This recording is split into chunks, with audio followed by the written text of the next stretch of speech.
umibig sa walang hanggan.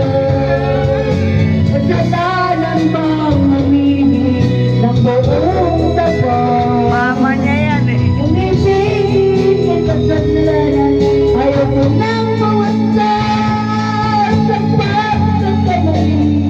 Ayaw ko